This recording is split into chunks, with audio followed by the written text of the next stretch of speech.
Y como Dios es Dios, sabe el impacto que sus palabras tienen. La pregunta es, ¿tú y yo sabemos el impacto que sus palabras tienen en nosotros? Deberíamos estar conscientes del impacto tan profundo que las palabras de Dios pueden tener. A veces me da mucha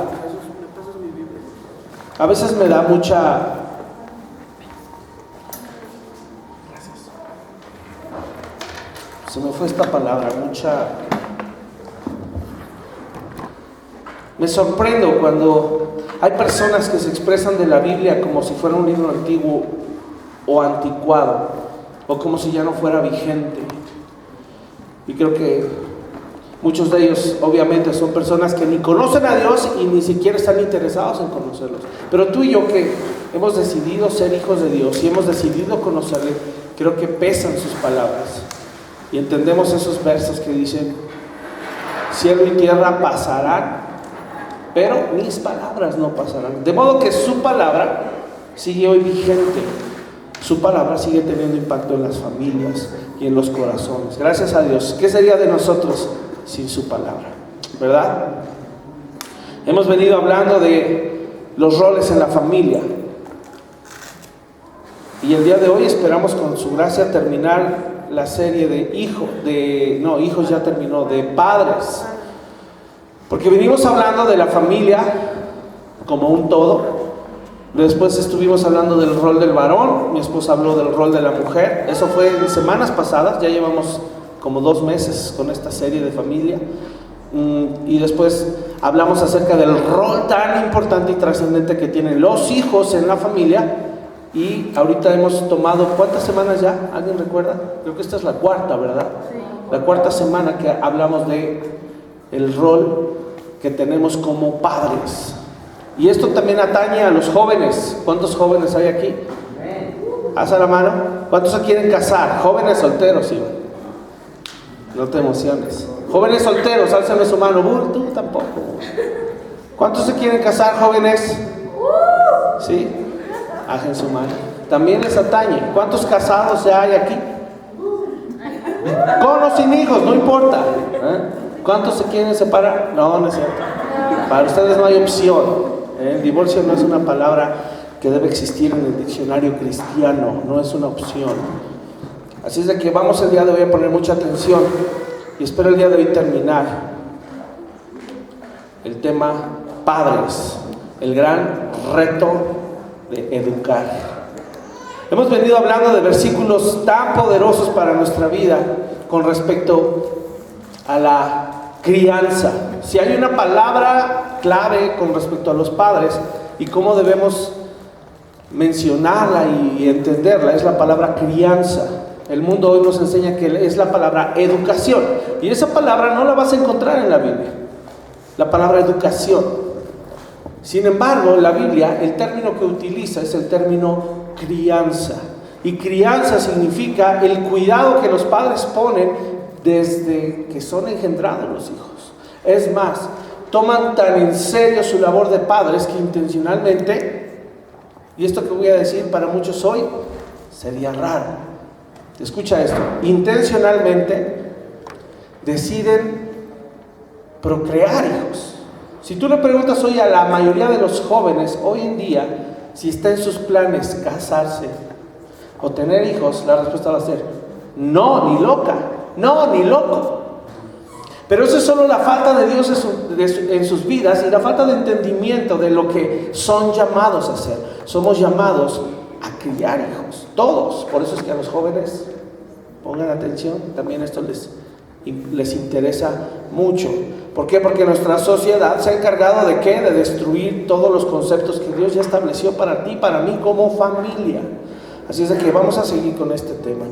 Lo último que vimos y que estuvimos hablando es que la crianza de los hijos tiene 2 aspectos importantes. ¿Cuál y cuál? ¿Alguien recuerda? ¿Los que anotaron o los que les gusta anotar?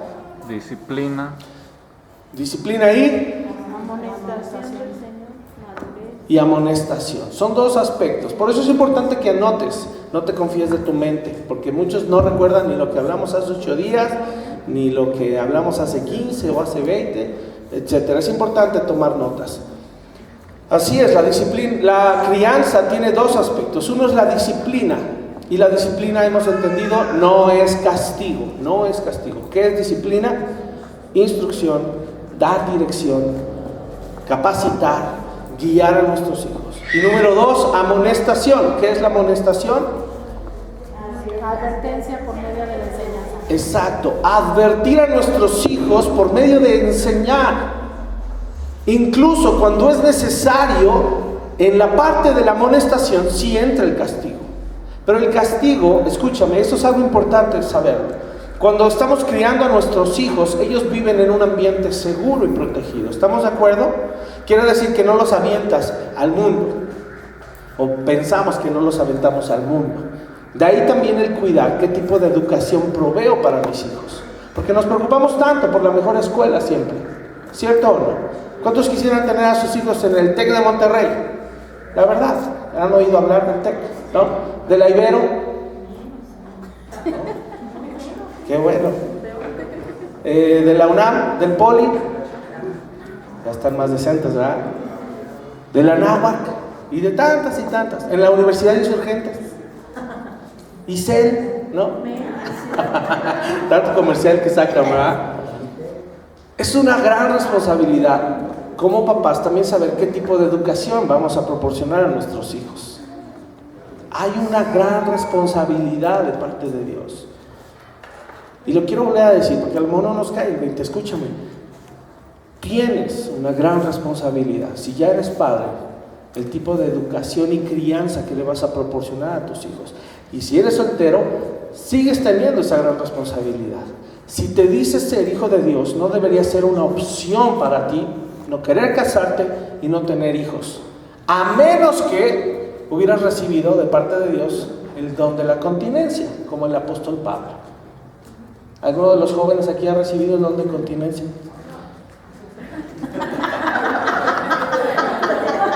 Entonces es absurdo decir no me quiero casar y no quiero tener hijos, ¿verdad? Porque lo que implica una relación sexual va a terminar en tener hijos. Por eso es necesario alinear nuestros pensamientos a los de Dios. Por más que mi esposa y yo tratamos de planificar, y créanme que lo hicimos, Dios dijo otra cosa y nos mandó 4. ¿Por qué? Porque mis televisiones no servían, y es real, no servían. No fue por eso, fue porque fue su plan, fue su designio. Así son, así es como Dios nos toma como sus hijos y Él sabe qué, cómo, cuándo y dónde. Él lo sabe. Y nuestra labor es poder conocer tanto a Dios que entonces no tratemos, ¿cómo se los explico? No tratemos de cuestionar, sino tratemos de entender cuál es el plan y el propósito que Él tiene. Así con cada uno de nuestros hijos. Hay hijos que llegan y dices, wow, Dios, que los otros 8 sean como este. ¿Ah? Pero no es así, cada hijo es diferente. Yo lo veo y veo a mi hijo Daniel y digo, Señor, qué bueno que nomás me mandaste uno como él, porque él es intenso, ¿no? Y yo no sé, yo no he tenido la capacidad, ¿no?, de educar a 2 como él. Eso creía yo hasta que llegó la 4ª, que era la güera. Y si Daniel es intenso, la güera es, quítate que ahí te oyes. ¿Han visto esos, esta de caricaturas de los Looney Tunes? Sí, del Taz, no está todo el tiempo así como jiribilla. Me refiero a su carácter, o sea, por dentro ella es intensa, ella es, lo quiero decir en el buen sentido, porque se podría tomar para que es de mecha corta, ¿qué otro término usan los papás? Enojón, no es así, sino que su carácter es intenso. Y de mis 4 hijos, quien le da batalla al más grande, ¿quién creen que es? La güera. Se le pone así de, tranquilo mi chavo, ¿verdad, güera? Ya le ha dado sus buenas ubicadas. Y cada uno es distinto. Ahora, si tú crees que tú no puedes y que no vas a tener la capacidad, tampoco te toca a ti decir si tienes o no tienes la capacidad. Porque eso hacemos, planificamos y decimos, yo nada más quiero uno. Bueno, ¿y Dios dónde queda? ¿Le preguntaste a Dios cuántos hijos quiere que tengas? Hoy yo lo puedo ver. Créeme que si hubiéramos sido mi esposa y yo y 3 hijos, no estaríamos completos en el propósito que Dios tiene para nosotros, porque necesitamos dejar que Él nos marque el cómo, cuándo, dónde y a qué hora, en todo sentido. Así es de que la crianza, en el aspecto de la disciplina, es guiar, y en el aspecto de la amonestación es hacer saber los errores que están cometiendo nuestros hijos. Esto no es un gran problema cuando son chiquitos, así como Isabela, ¿no? Porque cuando está chiquito y dice, quiere agarrar algo, ¿cuál es la respuesta como papás? No. Y después de varios no, el niño entiende que no debe agarrar, ¿sí o no? Cuando crecen, son de 5, 6, 7, 8 años, el no sigue siendo muy claro, ¿sí o no? Los que son papás que han tenido ya niños toda esa etapa, ¿sí o no? Es muy fácil. 9, 10, todavía el no es fácil. Pero por ahí de los 11 que empiezan como a una mutación rara, 11, 12, 13, el no es un ¿por qué no? ¿Por qué? Porque el cerebro se activó, es una etapa en donde el cerebro del adolescente o preadolescente se activó y dijo, yo quiero saber por qué. Yo no nada más quiero que me pongan mi trajecito de marinerito y me saquen a pasear a la Plaza de la Mano. No, yo ya quiero saber por qué me pusieron el traje de marinero. Si a mí no me gusta, a mí me gustan las tortugas ninja. ¿Sí me explico? Y así empiezan a crear sus propias convicciones. Y como papás no podemos basar nuestra crianza ni la amonestación del Señor solo en no. Tenemos que empezar a dar explicaciones. Cuando viene esta edad y esta etapa, los adolescentes, no es que es la etapa de la rebeldía. Igual, como hijos de Dios no podemos pensar en eso. Si no, escúchame, habría un versículo que advirtiera. Diría, padres, pongan atención en sus hijos a los 11 y 12 años, que se les mete un espíritu de rebeldía. No, ¿cuándo has leído eso en la Biblia? Nunca. Dice, instruye al joven. Y es la misma palabra que se usa cuando dice instruye al niño, es la misma. Quiere decir, no desistas. No desistas en tu labor como padre y como madre, en la crianza. Es un gran reto porque la Biblia dice que la amonestación es enseñar a nuestros hijos cuando se equivocan. Y yo no sé si tú lo has experimentado, lo que significa tener a un adolescente de entre 12 y 17 años cuando le haces saber sus errores. ¿Alguien ha experimentado eso? ¿Qué sucede? ¡Guau, mamá! Estaba esperando que me lo dijeras. Hoy entiendo cuánto me amas. Sí, lo voy a hacer. ¿Así es? ¡No! Por eso es un gran reto. Por eso es un gran reto. Pero ojo, no porque haya rebeldía en el corazón, sino porque necesitan saber los porqués. ¿Por qué necesita un joven o un adolescente saber por qué? Porque está creando sus propias convicciones. Es una etapa en donde empieza a adoptar modelos de comportamiento que lo van a regir a lo largo de toda su vida. Y eso es algo muy serio. Y nos tenemos que tomar en serio la labor de educar desde pequeños.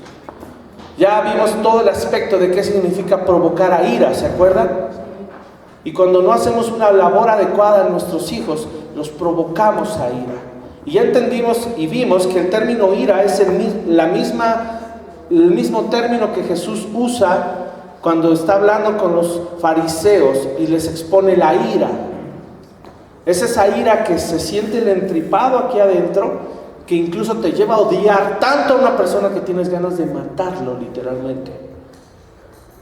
Y ese es un tipo de ira que como papás, vimos hace 15 días, es un tipo de ira que podemos estar sembrando en nuestros hijos al no hacer nuestra labor correcta. De todo eso ya hablamos. Si quieren saber más, llévense la enseñanza, va a costar 4,600 pesos. No es cierto. 10 pesitos con Laila. Si no tienen, traigan una USB y se las transfiere gratis. ¿Sale? Por favor, es toda una serie que ya vimos, solo retomé. Me quedé en el versículo y vamos ahí, por favor, vamos a abrir nuestras Biblias. En Efesios 4:14. Porque en donde nos quedamos la última vez que vimos esta enseñanza fue que nosotros como padres somos los encargados de cuidar la doctrina que nuestros hijos están recibiendo. No es responsabilidad, escucha esto, del pastor cuidar la doctrina que tus hijos reciben. Es tu responsabilidad como papá y mamá. Es tuya. Porque al cielo no vas a poder llegar y decirle: Dios, es que el pastor que me tocó me enseñó mal. Nomás me dijo que tirara la Biblia al piso y que lo hiciera pasar enfrente y que ya se iba a sanar, ¿no? O nomás me dijo que lo liberara. O sea, perdóname, hay conceptos que habla de crianza en donde tengo que estar haciendo una labor constante. Y el tipo de cosas que hoy en día escuchas y la respuesta que te dan a veces muchos ministros es: no, mándalo a un encuentro, no, libéralo, no. O sea, casi hasta como que nos convertimos en chamanes, como si supiéramos nosotros la clave de qué tienes que hacer y cómo. No, es que eso solo con un ayuno de 40 días y además de eso, además de ayunar, vas a tener que estar haciendo guerra espiritual. Pero ¿qué crees? El Espíritu Santo me reveló que tiene que ser de 6 a 7 de la mañana, ¿no? Y así de... La Biblia no dice eso, la Biblia dice que lo críes, que lo disciplines, que lo instruyas, que le enseñes la palabra. No habla de ese tipo de cosas. Cuando evadimos nuestra responsabilidad de papás, vamos a caer en esto precisamente. Y este versículo habla precisamente de esto. Léanlo conmigo, Efesios 4:14. ¿Ya están ahí? Dice así: para que ya no seamos, ¿qué cosa? Niños fluctuantes. ¿Qué es esa frase? ¿Qué te da a entender con la frase niños fluctuantes? ¿Qué es eso? Exacto. Así como el dólar, ¿ah? Sube y baja. No, no es cierto, nomás sube. Pero fluctúa, es decir, no está estable, ¿no? Un día sube, otro día subió más, bajó unos centavos, volvió a subir y todo está inestable. Como la economía mexicana, fluctúa. A veces te va bien, a veces te va mal. Habla aquí de un momento de inestabilidad. No, precisamente está diciendo para que no haya inestabilidad. A eso se refiere, para que no seamos niños fluctuantes. Ahora escúchame, si este versículo Pablo se lo está enseñando a los efesios, ¿verdad? Si se lo está enseñando a los efesios y le está hablando a adultos que fluctúan en su comportamiento, tú dime si los niños y los adolescentes y jóvenes no necesitan que este versículo se aplique a su vida. Ellos necesitan estabilidad, ellos necesitan un lugar seguro, un ambiente propicio donde crecer y desarrollarse. Por eso dice, ya, para que ya no seamos niños fluctuantes. Y si lo aplicamos como padres hacia nuestros hijos, es para que nuestros hijos ya no sean inmaduros e inestables. Esa labor, ¿a quién le corresponde? A nosotros como padres. El pastor solo te ayuda, pone una semilla. Los maestros que le dan clase a tus hijos allá arriba son un apoyo que el Señor te ha dado, pero no es mi responsabilidad completa ni de los maestros que están allá arriba. Yo voy a dar cuenta de lo que he enseñado y de cómo he cuidado sus almas. Eso es lo que la palabra establece. Pero tú también vas a dar cuenta directa de tus hijos. Voy a seguir leyendo, para que ya no seamos niños fluctuantes, y después dice, llevados por doquiera, o sea, por todo lado, de aquí para allá, como decía Mel, de todo ¿qué? Viento de doctrina. ¿A qué se refiere esto? ¿Cómo que todo viento de doctrina? ¿Qué significará?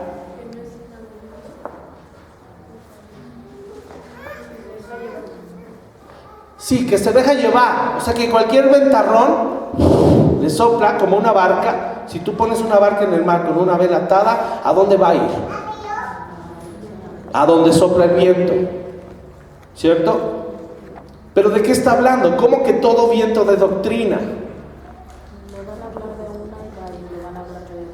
Eso es la que le van a hablar de una cosa, le van a hablar de otra, le van a hablar de otra, le van a hablar de otra, y no solo a una misma edad. A todas las edades, conforme va creciendo y se va desarrollando, está recibiendo doctrinas. ¿De dónde? ¿De dónde reciben las doctrinas nuestros hijos? Del mundo. Y no reciben una. ¿Cuántas ideologías hoy te gusta que existan en el mundo? ¿Cuántas ideologías diferentes? ¿Cuántas doctrinas diferentes habrá? ¿Cuántas formas de pensar distintas? Y no en un general. Te voy a poner un ejemplo. ¿Cuántas formas de pensar distintas hay con respecto a la educación sexual? Nada más por tocar un aspecto, el aspecto sexual. ¿Cuántas formas de pensar hay distintas? ¿Cuántas? Aunque sea, díganme, no, para saber que están aquí. ¿Cuántas? Muchas. Muchísimas. Cada cabeza es un mundo.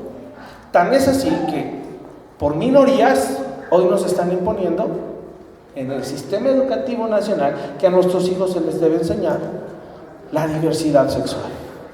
Tú dime si eso es enviarlos a un lugar seguro a aprender. No, por supuesto que no. Por supuesto que no. Y solo toqué un área, que es la educación sexual. ¿Cuántas más hay?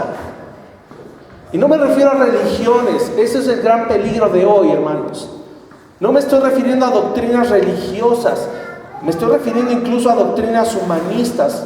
Doctrinas de demonios, lo habla la palabra también. Porque el enemigo está empeñado en poder meter confusión, no solo en el mundo, eso ya está ganado para él. La confusión que quiere meter, ¿dónde crees que es? Aquí, en el cuerpo de Cristo, aquí en la iglesia, en los corazones de los santos. Ahí es donde el enemigo quiere meter doctrinas equivocadas.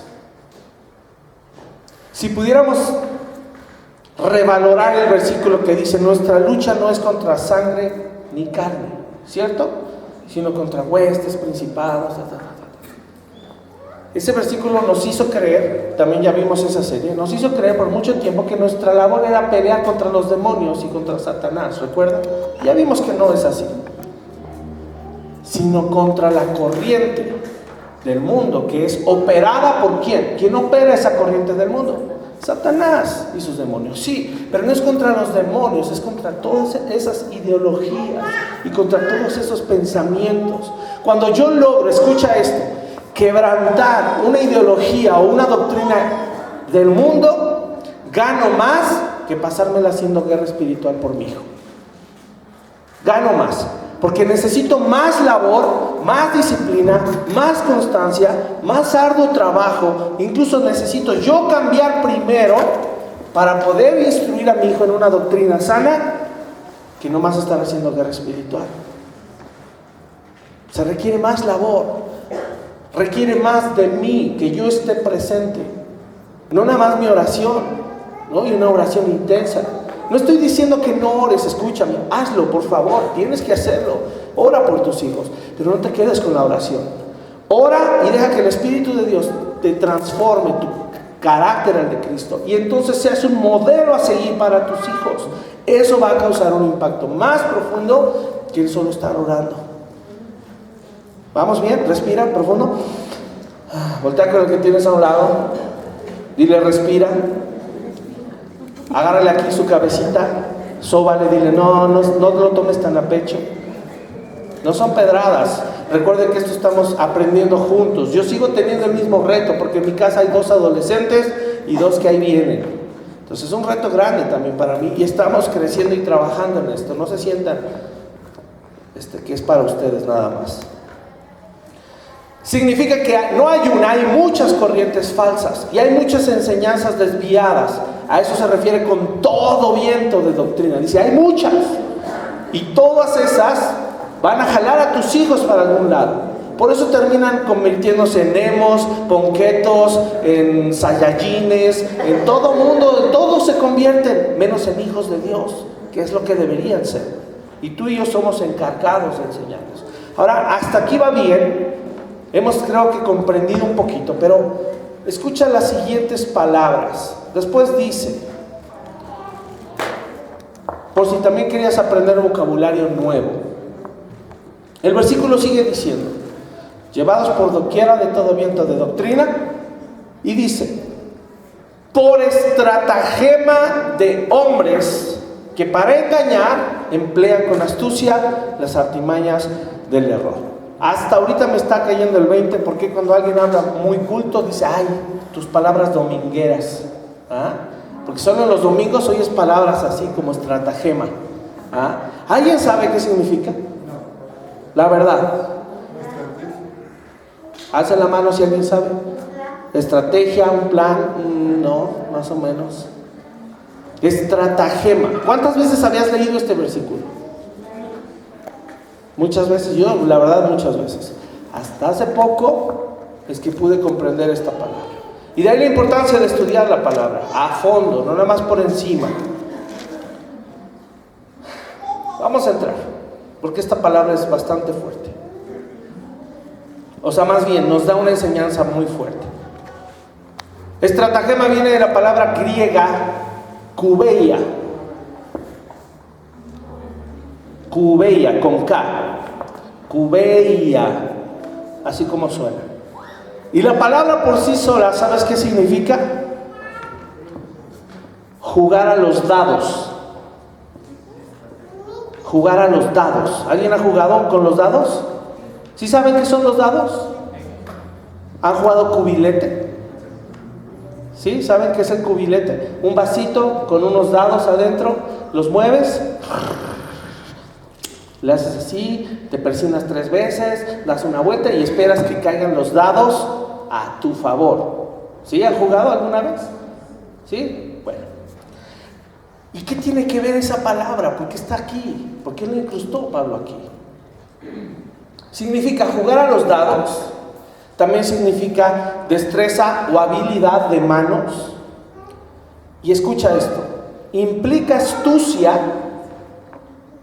pero no para ser buen jugador. Porque estamos de acuerdo que los dados es un juego, ¿cómo se le llama? Un juego de azar. No puedes garantizar que si metes 3 dados, cuando los voltees, los 3 dados van a caer 6. No puedes garantizar. Eso es a la suerte, ¿sí o no? Pero kubeia no significa eso. Kubeia significa jugar a los dados con astucia, escucha, para engañar y defraudar. Los dados, yo no sé si tú sabías, pero fueron un juego de azar adoptado por los griegos y romanos. Ahí empezó la cultura griega y romana. Para ellos, escucha, era de los juegos preferidos y por eso se jugaba con muchísima frecuencia. Así como hoy el fútbol aquí en México, no, ¿qué fútbol? En la época de Grecia y Roma eran los dados, jugar a los dados. Ahora, había ciertos días de fiesta, como ahorita acabamos de pasar el 5 de mayo, había días de festividad, donde incluso también se les permitía que los esclavos jugaran a los dados. Pero lo que se ponía interesante es que siempre era un juego de apuestas. Imagínate para un esclavo ponerse a jugar, pero ¿qué crees? Que los mismos amos le daban oportunidad a los esclavos de jugar con ellos. O sea que era una oportunidad al azar para el esclavo poderle dar baje al jefe, al amo. Entonces era un juego de verdad muy adictivo en esa época. Se originó tal adicción a este juego que se apostaban muchas cantidades de dinero, grandes sumas de dinero, muchísimo dinero. Incluso, ¿por quién crees? Por los mismos emperadores romanos. Los emperadores de Roma, los césares que les llamaban, eran adictos a este tipo de juegos, en especial los dados. Ahora, la avaricia, porque el estar tirando y que vas ganando, es como ir a Las Vegas. Eso empieza a producir en el corazón, ¿qué cosa? Avaricia, ¿sí o no? Es decir, quiero ganar más dinero. Y esa avaricia provocó que se recurriera a trampas y mañas, precisamente. Y de ahí se origina esta palabra kubeia. Ahorita vamos a hilar todo este asunto y yo quiero que estés muy atento. Se creaban trampas y mañas, se empezaron a diseñar dados cargados. ¿Alguien sabe lo que significa esto? ¿Dados cargados? ¿Sí o no? Sí. Se tallaban porque estaban hechos de mármol o de madera, pero se tallaban de cierta forma para que en cierto lado tuvieran más peso, para que cuando aventaras el dado tú pudieras a tu favor saber qué números iban a caer. Entonces requería no nada más habilidad en tus manos, ser mañoso con las manos, sino usar unos dados fraudulentos, unos dados cargados, para así que manipular el resultado. Y cuando manipulabas el resultado, ¿qué sucedía? Que obtenías un beneficio personal. Y la gente no sabía que lo estabas engañando. Era algo oculto, ¿sí o no?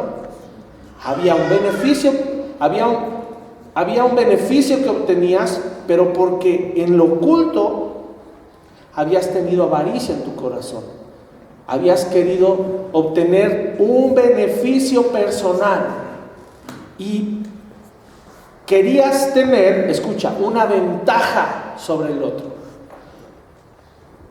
¿Esto suena íntegro? La pregunta, ¿suena íntegro? Es decir, vamos a jugar, pero yo sé que está manoseado el juego. Y yo sé que aunque juguemos, voy a ganar. Pero finjo, ¿no? Pues voy a fingir, y al fin que él no sabe. Yo fui el que hice la mañana, él no sabe. Y él viene de buena fe, pensando que va a dejar todo al azar, y pensando que yo voy a ser íntegro y no lo voy a defraudar. Pero eso es ser o actuar con alevosía y ventaja, lo sabemos, ¿sí o no? En esa época había un poeta romano que se llamaba Ovidio, y él, ¿sabes qué decía con respecto a los dados? Y pon atención, porque todo esto tiene que ver con padres. Ahorita vas a decir, ¿cómo? ¿Qué tiene que ver los dados, el juego de los dados con los papás? Pon mucha atención. Ovidio, este poeta romano, decía: lo verdaderamente difícil es contener los propios ímpetus.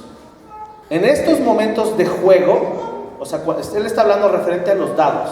En estos momentos de juego nos despreocupamos. En el mismo apasionamiento manifestamos como somos. O sea, ya en el calor del juego y en la pasión del juego sale como eres. Y nuestro carácter aparece desnudo a través del juego. O sea, ahí en el juego sale quién eres. Porque si ganas, pero si pierdes, sale quién eres, ¿sí o no? O sea, el enojo y Pero fíjate cómo este poeta pudo estar observando ese juego y lo que sacó de ahí. Después dice: surge la ira, vicio horrible, el deseo de ganar, las disputas, las peleas y la angustiosa inquietud. Se lanzan acusaciones, resuena el aire con las voces y cada uno invoca en su favor la ira de los dioses. Y escucha esta última frase: ante la mesa de juego no hay que fiarse de nadie. Él se percató de toda esta dinámica que se manejaba al estar en una mesa en las plazas públicas, ahí lo jugaba, y estar echando los dados. Y yo creo que él se dio cuenta yo creo que se amenazaban, ¿no? Y decían, no sé qué, y se encendían en ira, imagínate. Ahora, todo esto es, el versículo no nada más dice estratagema, dice, por estratagema de hombres que para engañar, ¿qué hacen? Emplean con astucia las artimañas del error. Estas palabras, escúchame, ¿sabes qué dan a entender? Estas palabras dan a entender que nosotros que somos responsables de enseñarle a nuestros hijos la doctrina, uno podría pensar que un padre o una madre que están guiando o instruyendo a sus hijos nunca podrían defraudar a sus hijos de esta manera. Piénsalo. Como padres pensamos y se tiene la idea de que no nos atreveríamos a hacerle una jugarreta a nuestros hijos. ¿Por qué? Porque los amamos, ¿sí o no? ¿Cuántos pueden decir sinceramente, no, pastor, yo la verdad es que sí amo a mi hijo? Álzame tu mano. ¿Los demás no aman a sus hijos? Ok, gracias. No, yo sí amo a mis hijos. Pon atención en esto que te voy a decir. Está hablando de predicadores, de maestros que enseñan la doctrina de Cristo, pero que con estratagema, es decir, como si fueran jugadores de dados, engañan a otros para obtener ¿qué cosa? Un beneficio personal. ¿A qué te suena eso? ¿Se ha dado eso en la iglesia o no? Suena a ministros que enseñan doctrinas raras o doctrinas falsas que llevan a toda una comunidad de creyentes a ser engañados para finalmente obtener ¿qué? Un beneficio personal. ¿Cuál? ¿Cuál podría ser el beneficio de un ministro engañar a masas? ¿Cuál? Dinero. No hay otra respuesta. Y escúchame, esto lo estoy hablando como pastor. Y da pena eso. Yo y varias veces aquí se los he dicho, yo podría con tal facilidad engañarlos y manipularlos y llevarlos a creer un montón de cosas que no son ciertas para yo obtener un beneficio personal. Lo podría hacer, sé cómo hacerlo. No solo predicando, lo sé hacer con mi piano. Sé cómo manipular a las personas, porque la música es muy poderosa. Escúchame lo que te estoy diciendo, quiero que pongas suma atención. Es algo muy serio. Pero a lo largo de estos meses que hemos iniciado esta etapa de enseñanza bíblica, yo me he cerciorado de que eso no suceda. Y les he enseñado a ustedes a escudriñar la palabra y a estudiar la Biblia de manera que no les vuelva a pasar. ¿Cierto o no? De manera que cuando yo diga alguna burrada, no espero que me digan, sí, amén, pastor. No quiero eso. Quiero que vengan y me digan, pastor, lo que dijiste está de dudosa procedencia. ¿Por qué? Porque en Romanos dice tal y tal, y en Efesios y Corintios lo compro. Eso yo quiero. Eso yo espero de ustedes. Porque la labor de cuidar la doctrina no solo es de los pastores, es de todos los hermanos y de los padres. Porque lo que aquí se está enseñando, tus hijos lo están aprendiendo. Así es de que es tu responsabilidad también. Pero tristemente encontramos que hay padres que no abren la Biblia en toda la semana. Y yo me pregunto, ¿cómo van a aprender